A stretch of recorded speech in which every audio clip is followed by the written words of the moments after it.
सुकमा जिले के बरसेरास में पले बढ़े डॉक्टर पवन ब्रिज ने रायपुर की नौकरी छोड़ बस्तर को चुना और यहां के लोगों की परेशानियों को देखते हुए अपनी सेवा दे रहे हैं। बता दें कि न्यूरो सर्जन डॉक्टर पवन ब्रिज मेडिकल कॉलेज हिमरापाल में अपनी सेवाएं दे रहे हैं, जिसकी वजह से लोगों को अब इलाज के लिए रायपुर या विशाखापट्टनम नहीं जाना पड़ेगा। वहीं अपने एक हफ्ते की सेवा के दौरान डॉक्टर पवन ब्रिज ने 9 मरीजों का सफल इलाज किया है। बाइक से एक्सीडेंट हुआ कार्ली में। तो ऑपरेशन के बाद सब कुछ दिन तो उल्टा सीधा बात कर रहा था, लेकिन अब ठीक है ना जी। खास चर्चा में आज हमारे साथ में एक खास विशेष मेहमान है, उनसे हम चर्चा करेंगे, उनसे हम आपको रूबरू कराएंगे। आपको मैं बता दूं, हमारे साथ में डॉक्टर पवन ब्रिज जी हैं और वो लोकल सुकमा से ही हैं और वो डिमरापाल में, बस्तर का जो डिमरापाल में अस्पताल है, उस अस्पताल में जो है वो अपनी सेवाओं को दे रहे हैं। न्यूरोलॉजिस्ट हैं।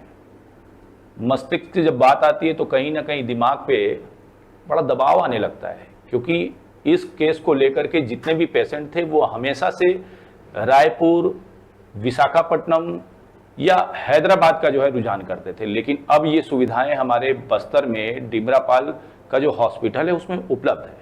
और उसमें भी बड़ी बात ये हुई कि डॉक्टर साहब यहाँ से हैं तो यहाँ के जो पेशेंट हैं उन पेशेंट को भली भांति समझते भी हैं या अन्य चीज़ों पे जो है उनका ध्यान रहता है। बहरहाल सर, साधना न्यूज में आपका बहुत बहुत स्वागत है। Thank you. आप न्यूरोलॉजिस्ट हैं, बड़ी जिम्मेदारी है आपके ऊपर। यही जो है, जो हमारा सुकमा का क्षेत्र था, आपकी प्रारंभिक पढ़ाई जैसा कि मैंने जानकारी जुटाई है उसमें, वो तो किस प्रकार ने आपने शुरुआत की थी कि आज डॉक्टर तक पहुँचे आप? जी, नमस्कार, मैं डॉक्टर पवन ब्रिज, न्यूरो सर्जन। जी, मैं बेसिकली बिलोंग करता हूँ सुकमा डिस्ट्रिक्ट से, गांव बारसेरास, छिंदगढ़। मेरी प्राथमिक जो शिक्षा है वो गांव में ही हुई थी, बारसेरास में। फिर उसके बाद की पढ़ाई है 6वीं से 12वीं की मैंने मॉडल स्कूल दंतेवाड़ा से किया। उसके बाद MBBS की पढ़ाई मैंने PTJNM रायपुर से किया। उसके बाद मेरा रुझान सर्जरी में रहा है शुरू से, तो मैंने मास्टर ऑफ सर्जरी की पढ़ाई आसाम मेडिकल कॉलेज डिब्रूगढ़ से की। और सर्जरी करने के बाद मेरा जो अगला लक्ष्य था वो था कि मैं न्यूरो सर्जन बनूं।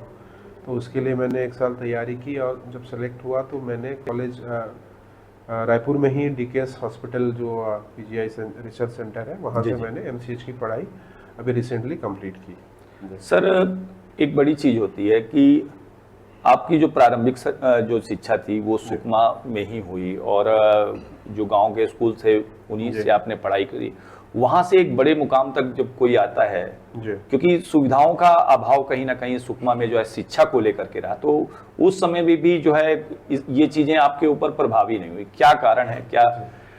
चूँकि मेरे पिताजी खुद एक टीचर रहे हैं, अभी जस्ट रिसेंटली रिटायर हुए हैं, तो हमारे घर में पढ़ाई के लिए काफ़ी सकारात्मक माहौल रहा है शुरू से ही।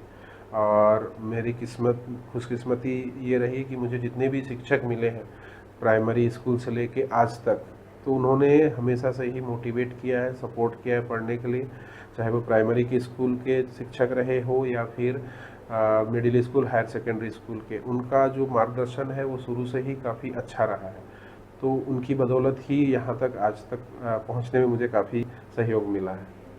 जब आपको आप यानी इस काबिल बन गए कि आपको अपने क्षेत्र में सुविधाओं देने का जो है स्थिति में आप आ गए, और क्या आपको लगा था कि अपने ही क्षेत्र में अपने ही लोगों को आप जो है सुविधा दे पाएंगे? जी, लक्ष्य तो शुरू से यही था कि अगर हमने अपनी जो पढ़ाई पूरी की है तो अपने क्षेत्र में आके लोगों की सेवा करनी है, क्योंकि हमने बचपन से ही ये देखा हुआ है कि यहाँ के लोगों को स्वास्थ्य सुविधाओं के लिए खासकर काफ़ी मशक्क़त करनी पड़ती है। ज़्यादातर मरीज बहुत मुश्किल से जगदलपुर आना चाहते हैं, और अगर यहाँ आ भी गए तो उनका ये रहता है कि हमारा इलाज आप यहीं पे करिए, हमें यहाँ से कहीं और बाहर ना भेजें। या तो वो वापस घर चले जाते हैं या फिर उनकी हालत और ख़राब हो जाती। तो हमारा शुरू से ही ये मकसद रहा है कि हम अपने स्थानीय लोगों के ही सेवा करेंगे। तो जैसे ही अपनी डिग्री कंप्लीट हुई तो मैंने सबसे पहले और कहीं का ऑप्शन नहीं रखा था, और सीधे मैंने यहीं आके ज्वाइन किया हुआ। देखिए, इसके लिए एक पूरी टीम रहती है, सेटअप रहती है। और अभी इससे पहले ये देखा जाता था कि जो भी पेशेंट रहते थे वो रायपुर, मैंने जैसा कि अभी जिक्र किया जी। कि बाहर जो है चले जाया करते थे। मुझे लगता है अभी भी बहुत सारा जो है यहाँ पे सुविधाओं का अभाव रहता होगा। न्यूरो की जो टीम है उसकी तो जी, जी। क्या स्थिति है अभी? जी, जैसे अभी मुझे ज्वाइन किए 1 महीने करीब हुआ है, तो इस दौरान यहाँ जो भी हमारे अधिकारी हैं यहाँ जी, जी। जिम्मेदार, वो उन काफ़ी सपोर्टिव रहे हैं।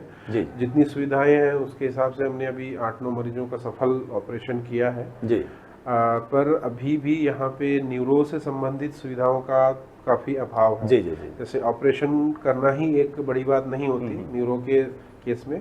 ऑपरेशन के बाद का जो पोस्ट ऑपरेटिव पीरियड होता है जी वो काफ़ी महत्वपूर्ण होता है। तो पोस्ट ऑपरेटिव जैसे एक आईसीयू और जी। एक बोला जाए तो एक डेडिकेटेड न्यूरो टीम की आवश्यकता है, जो अभी यहाँ पे कमी है। जो ऑपरेशन के बाद आईसीयू में पेशेंट रखने का, जी। उसमें उनके मॉनिटरिंग का और बाकी सारी चीज़ों को मैनेज जी। करने की सुविधाओं का अभी थोड़ा यहाँ पे अभाव है। मुझे लगता है कि जब आपके जैसे डॉक्टर आ गए हैं तो जल्द से जल्द वो सारी सुविधाएं भी जो है यहाँ पे मुहैया हो जाएंगी, जी, उपलब्ध हो उम्मीद जाएंगी। रहेगी ऐसा। हमारे यहाँ बहुत सारे बच्चे जो है पढ़ाई करते हैं, मेडिकल की पढ़ाई करते हैं, लेकिन बहुत कमी देखने को मिला है कि बस्तर में वो सेवा देना चाहते हैं। तो जी। क्या उनके लिए कुछ संदेश जो है? देखिए, अब बच्चों के लिए तो यही संदेश रहेगा कि आप यहाँ पे बिल्कुल आके सेवा दे सकते हैं। ज़्यादा तो नहीं बोलना चाहूँगा, बट आप मुझे देख के अगर आप लोगों को लगता है तो आप मुझे देख लीजिए। मेरे पास बहुत सारे ऑप्शन थे कहीं और भी जाने के, परंतु मेरा यही था कि मैं अपने लोगों की सेवा अपने क्षेत्र में आके करूं। तो एक अपने लोगों को सेवा करने का एक अलग आनंद आता है। जी, तो ये है। मुझे लगता है कि चलते चलते आपके क्षेत्र का भी मुझे जिक्र कर लेना चाहिए। जी, आपका क्षेत्र छोटा मोटा क्षेत्र नहीं है। आपने कुछ समय पहले एक गाना सुना होगा, बचपन का प्यार मेरा भूल नहीं जाना रे। तो ये छत्तीसगढ़ के जो बस्तर संभाग का सुकमा जिला है, वहाँ के छिंदगढ़ ब्लॉक की जो है मैं बात कर रहा हूँ। वहीं का वो बच्चा था जो वायरल वीडियो हुआ था उसका, और मुझे लगता है सर वो आपके ही गांव का बच्चा था। जी, हम एक ही गांव से बिलोंग करते हैं, एक ही पंचायत है हमारा। जी, मैं इस बात पे इसलिए आया हूँ क्योंकि मैंने अपनी आँख से उस गांव की दशा देखी है। बहुत ज़्यादा डेवलप नहीं है, और मुझे लगता है कि कुछ किलोमीटर और जाने के बाद में उड़ीसा की भी सीमा वहाँ पे लगने लगती है, और बहुत परिवर्तन गांव को चाहिए। शिक्षा का भी कोई बहुत अच्छा स्तर वहाँ पे नहीं है। वैसे क्षेत्र का व्यक्ति एक दृढ़ संकल्प लेकर के जब इस मुकाम पे आ सकता है तो आप भी आ सकते हैं। तो साधना न्यूज की भी अपील रहेगी कि आप लक्ष्य को देखें, छोटी मोटी जो असुविधाएं हैं उनको मत देखें। सर, इस पे थोड़ा सा अगर आप बोल देते तो, क्योंकि बहुत कम सुविधा में जो है आपने इस सफर को पूरा किया है। जी, तो बस्तर के जो हमारे छात्र हैं उनके लिए अगर कुछ कोई संदेश होता आपका। जी, मेरा बच्चों से यही एक संदेश रहेगा कि अगर आपने निश्चय कर लिया अपने जीवन में कि मुझे कुछ बड़ा करना है, तो जैसे मैं छोटे से गांव से बिलोंग करता हूं, और मैंने भी पढ़ाई ऐसी जगह पे रह के की है। मेरी सारी शिक्षा हुई है सरकारी इंस्टीट्यूशन में ही। अभी तक मैंने किसी भी प्राइवेट संस्था से पढ़ाई नहीं किया है आज तक। तो अगर आप दृढ़ संकल्प है आपका पढ़ने का है, तो आपको लोग सपोर्ट भी करेंगे, और कभी कुछ गाइडेंस चाहिए होगा तो मैं यहाँ हमेशा उपलब्ध रहूँगा आप लोगों के लिए। धन्यवाद। तो इस खास चर्चा में खास मेहमान जो हमारे साथ मिल हुए थे डॉक्टर पवन ब्रिज जी, आपने देखा और उनके अंतिम शब्दों को आपने सुना भी होगा। परिस्थितियां चाहे जैसी भी हों, अगर हमारा संकल्प दृढ़ रहता है तो मुकाम हासिल हो जाता है। साधना न्यूज के लिए मैं अर्जुन पांडे,